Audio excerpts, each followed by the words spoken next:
Podcast, everybody. Ben and I are celebrating an incredible accomplishment today. We have our clients have officially crossed generating over $20 million since working with the clinical marketer team to grow and scale their cash physical therapy practices. And so today's episode is going to be dedicated to kind of like our core principle in what we believe is the right way to grow and scale practices, and what it is that we teach all of our clients how to do, which is to scale their impact, scale their revenue without scaling their workload. Because there's a lot of people out there that solely focus on increasing revenue. And even though they're growing and hitting big numbers within their practices, as their practices grow, their lives actually get worse, which is the opposite thing that we all want to have happen. And if you do it right, as you grow and scale your practice, your life should actually get easier. Ben, I mean, you're doing what, 150,000 a month right now in your practice? Yeah, we hover around. We fluctuate between 150 to 200. When did you work harder? When you were doing over $100,000 a month in your practice, or when you were doing about $15,000 to $20,000 in your practice? Yeah, the toughest part within my business ever in the history of the business was when I was between that $15,000 and $20,000 month, just because I was literally having to do everything within the practice. I was treating patients, I was doing the workshops, I was scheduling patients, I was doing all the sales, first phone calls, building a website, like doing everything within the business. And this is what a lot of people considered a lifestyle business. You know, like I see a lot of people in the industry like hyping up the lifestyle business, where for those that are listening that don't know what a lifestyle business is essentially, it's like, oh, well, you've got your business, you don't have a boss, you don't have to manage employees, you see 3 days worth of patients, and you kind of do whatever you want to do on the other 4 days of the week. And I promise you, there's nothing lifestyle about that, because that's not reality. Because what do you have to do? You have to do things on those other side of the outside of those 3 days to attract those 3 days of patients, right? You have to retain those patients.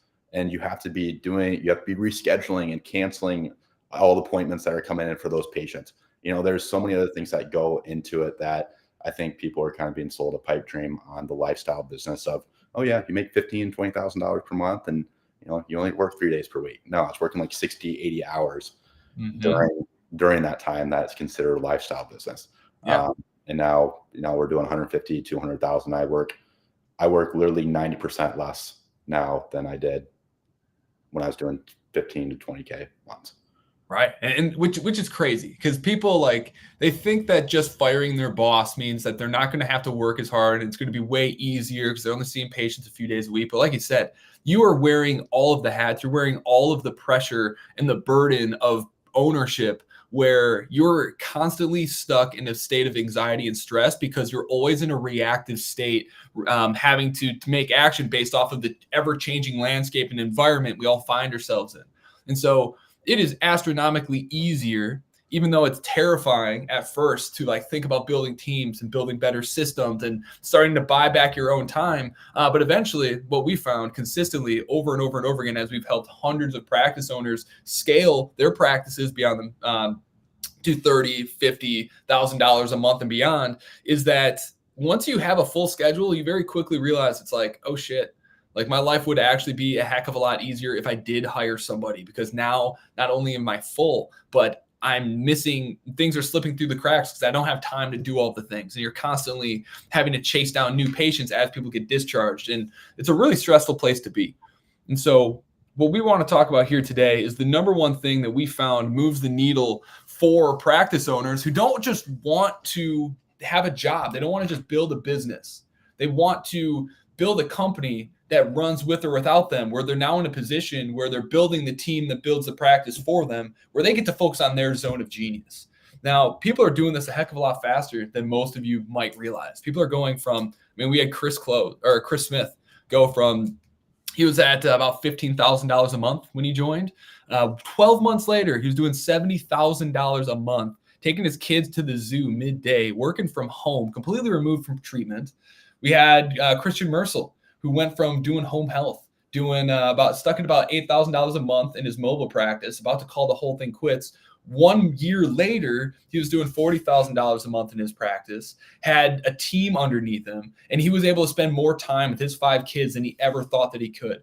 Fast forward that one more year, now he's doing $55,000 a month. He's got 5 employees. He's got 2 locations, and he's generated $1.1 million. And he has more time freedom to go on vacations than he ever has before. And so this stuff can happen really, really quick. Ben, any other like stories come to mind for you from our clients? Yeah, I mean, just to capitalize more on Christian's story, like it's not just 2 locations, like it's 2 locations on the opposite side of the country.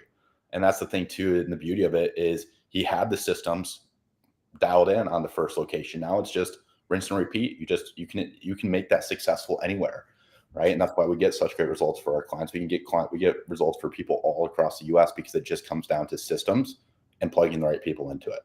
Right? It's where most people struggle is finding out how to do those systems and struggle for years and years and years, rather than why don't you just invest in yourself and get the blueprint to it, and not have to struggle through all of it. So I think, yeah, Christian's story is awesome, and it's just testament of like how fast things can change. And in under 2 years, he not just was doing 8,000, then ended up having 2 locations crossed on opposite sides of the country in under 2 years.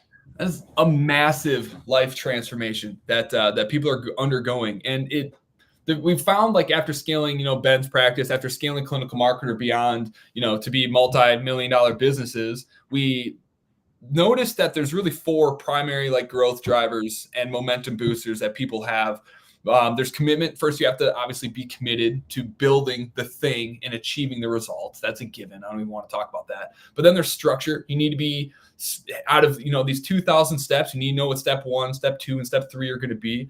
You need accountability. You need people around you who are going to help you along your way to maintain the consistency that you need to have to hit your goal. And then you need support in a community behind you, because let's be real, being an entrepreneur is a pretty tough thing to do. It's a pretty lonely road. And if you don't have people around you, all the voices you're hearing are like, what if it doesn't work out? What's your plan B? What are you going to do? And if you don't have the right people around you, you'll start to doubt yourself. And that personal drive and accountability that you have will start to fizzle out if you don't choose who you're around very, very carefully. And so we can kind of summarize all of this stuff to be the number one thing that has driven both me and Ben's businesses down to proximity to those who are further ahead than you. Do you agree with that, Ben? Yeah. I mean, we've all heard the story. You're most like the 5 people that you surround yourself with. Same thing with business. It's not just personal; it's business as well. Right, and it's tough because in our own lives, I mean, I know a lot of us, a lot of practice owners that we help, they never intended to be entrepreneurs. They did it out of necessity because they knew they couldn't pay off their bills or their debt, and their working jobs are just tearing them, the life out of them. And once you make that transition to entrepreneur, a lot of them aren't quite ready for the complications and the personal challenges they have to go through, both in their relationships, within themselves, how they view themselves, what they ever thought was possible for themselves. Did you have people doubt you when you first got started? Oh yeah. I mean, and a lot of times too, is it comes from a good place, believe it or not. Most of like the hesitancy that I got was actually from my parents, and not because they didn't believe in me. It's because they cared and they didn't want to see, they didn't want me to go in more in debt.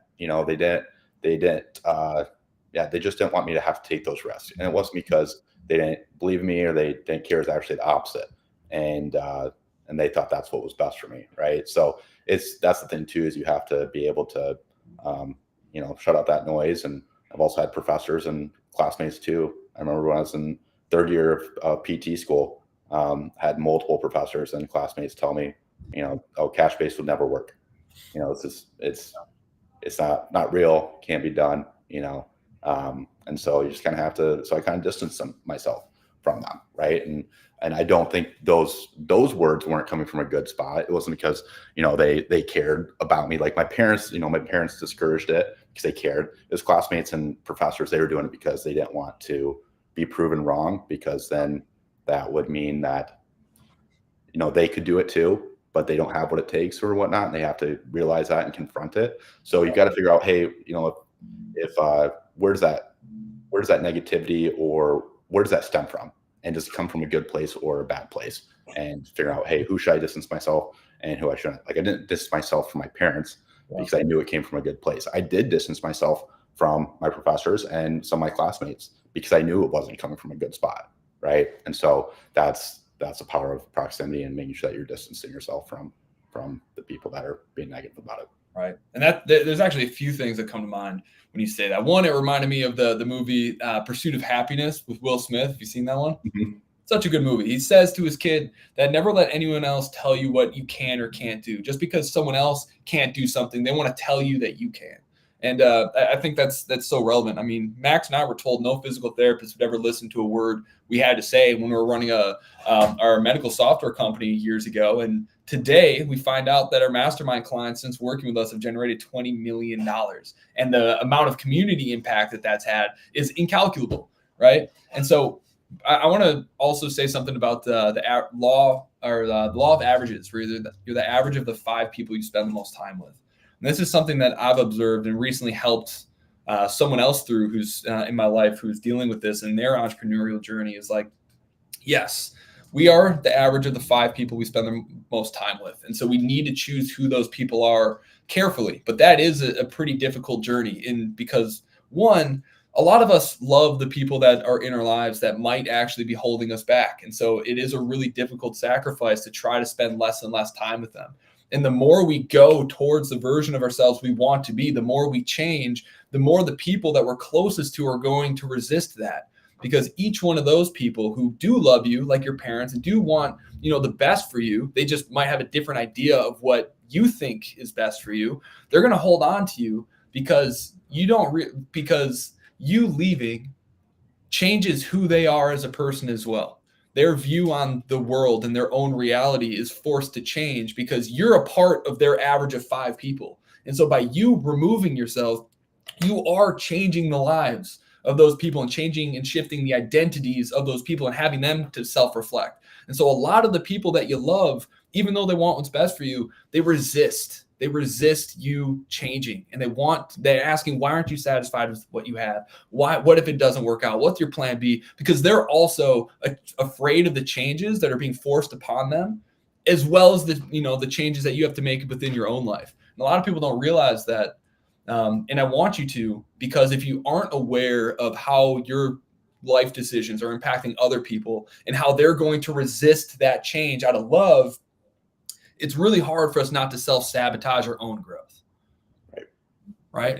So you had friends, you had a lot of people doubting you. We certainly have. And so if you're listening to this right now, just know that if you're going through that, it's perfectly normal. And that's also why it is so imperative that you find a group of people who are on the same life path as you, who are also going through those changes. Because one of the hardest parts about being an entrepreneur, especially when you're like really ambitious and have big goals, is realizing that in order to achieve those, you do have to, it is inevitable that you're going to start to outgrow your own inner circle. And if you're not aware of that, if you don't have a group of people to spend time with to kind of like emotionally help you through that process, you're going to sabotage yourself because it's extremely uncomfortable to outgrow your own inner circle. And it's being afraid of like losing some people or then looking at you differently. So you got to be aware of that stuff. Yeah. And that's why I'm like so excited about this upcoming weekend with the event. Like it's so much fun to get around to other people that are practice owners. You know what struggles they're going through, they're going through the same struggles you are, and it's just really fun to get around a community and like that, and then also be able to be around other people that are having big wins, right? And then use that as inspiration too, as well. So it's gonna be a really fun weekend. And yeah, I think it's funny that you had somebody tell you that nobody would listen to you, and now you got over 100 physical therapy clinic owners flying across the country for the event. So couldn't have done it without you, dude. You were the golden goose. Max and I had the audacity and the skills and the knowledge, but until you and I connected and we learned your unique selling methodology to couple with our like tech experience and just our entrepreneurial marketing knowledge, like I think we've created just the perfect storm together, and our clients are feeling the results of that. But like you're saying, man, the live events are so incredibly crucial. I remember the first live event that I went to and the energy that I had leaving that event when I realized it's like all the dreams that I have, like I'm not crazy. There's other people that were just like me. And I remember the very first time I went, I learned all these skills about how to like start my own business, get everything rolling. And I literally quit my job within a matter of days after that, because I realized it's like I can actually do that. And so the most important part about proximity isn't just like people being able to give you the answers to the questions you didn't even know to ask yet, so that you can stay in a perpetual state of momentum, but it is the shifts in belief that you have when you're around people who are doing big things, and the that light switch that goes off in your brain when you realize it's like, oh shit, they aren't any smarter or better than me. They're just a few steps ahead, which means you can for sure catch up.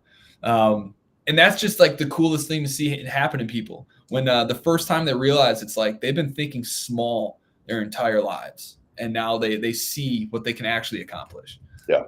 Yeah. And that's the thing too, is like, it also, by getting to these events, like, it also humanizes the people that you see that are doing really big things. Realize like, hey, actually, I've met them in person. They're not anything substantially better than I am. You know, they're not really special. They just had a different mindset, got around the right people. Mm-hmm. And so that's the thing too, especially in the digital age, you know, you see different people online and whatnot, and it's hard to have that human connection and put somebody on a pedestal as well. So I think these events and be able to get around and actually speak with these individuals that might be further along than you, it humanizes it and makes it more of a reality that you can accomplish it too. I don't know if you've experienced the same thing, but that's been true for me for sure. 100%, dude. That's actually like my favorite part about going to events. And it's really important that you always find a room that's big enough for this. Otherwise, it's like you lose out on some of the best parts about live events if you're the biggest fish in a pond. But my favorite part about an event is when I'm around other people that make me realize that I am actually thinking small. Like, to me, doing $10 million in a year, that's like a really big deal. But to some other people, they're like, that's not a big deal. That's not a big deal at all. That'd be an emergency if our business did that.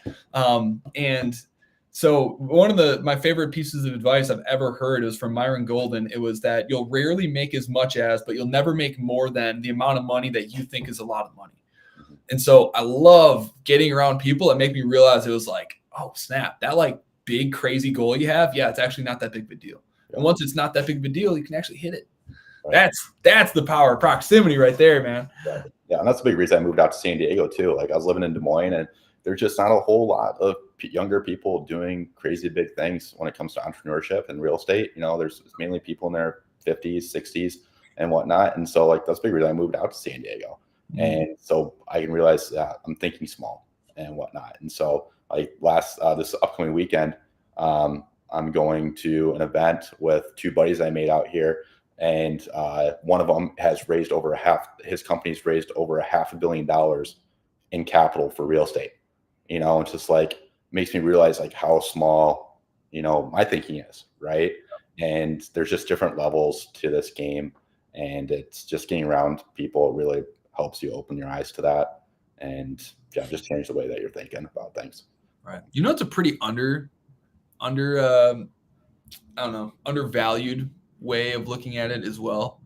It's like you and I, of course, always look at it like, all right, how can we think bigger? How can we take this thing to the next level?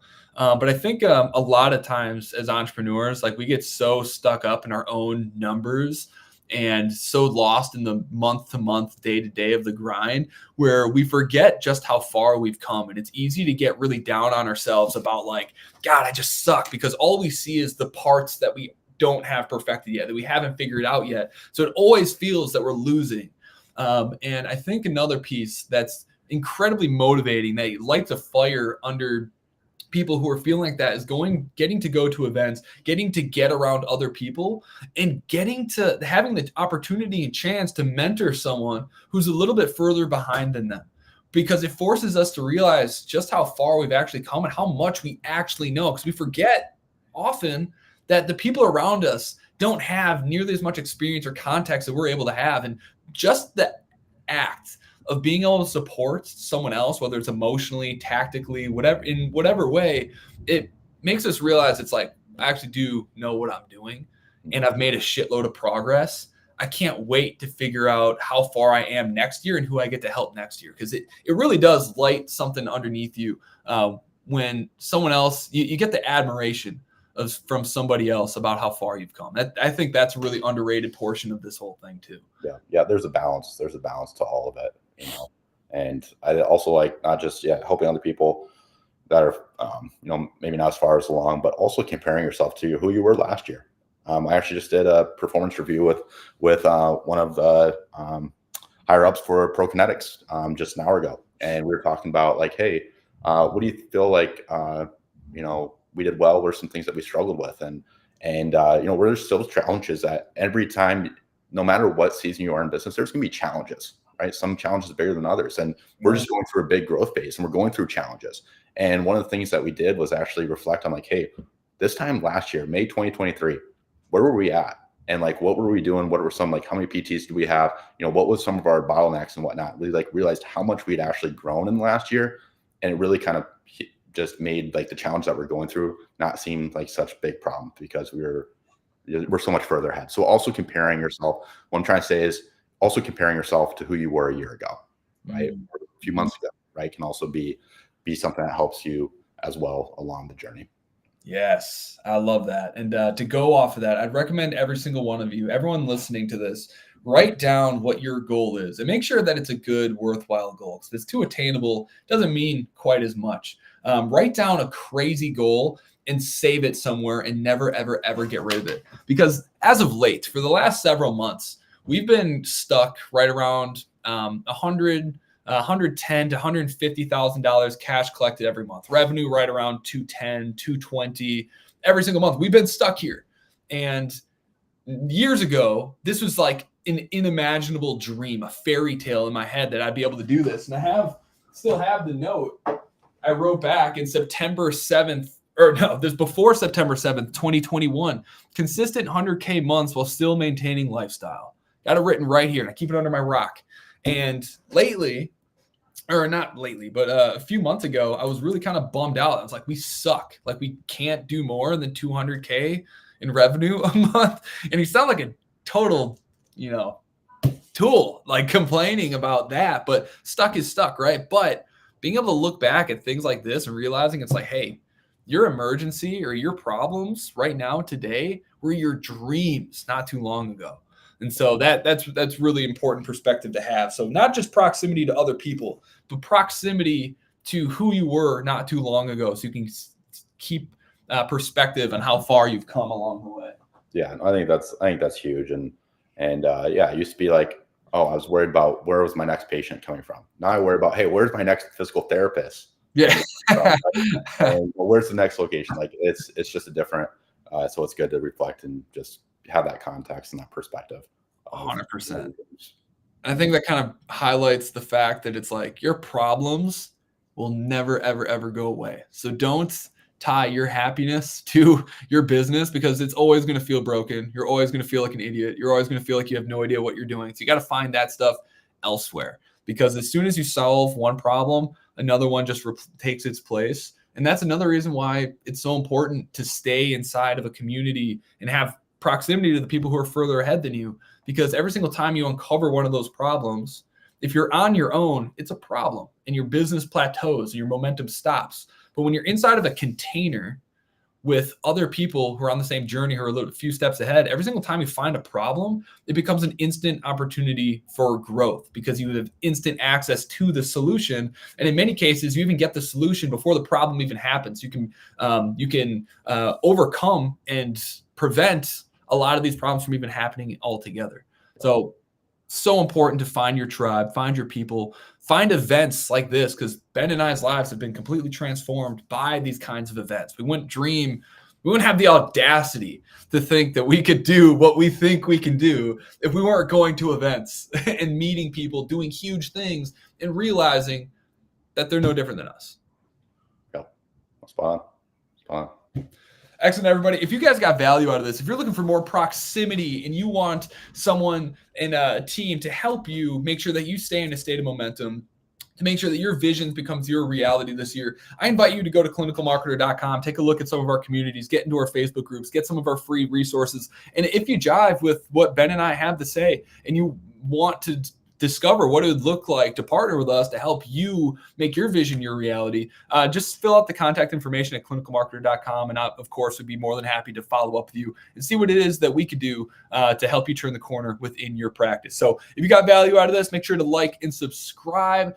Follow us. If you have any questions, any topics you'd like Ben and I to chat about, make sure to drop a comment. We'd love to hear from you. We love chatting with all of you. But everyone, have a wonderful rest of your day. Thanks for listening. We'll catch you on the next episode.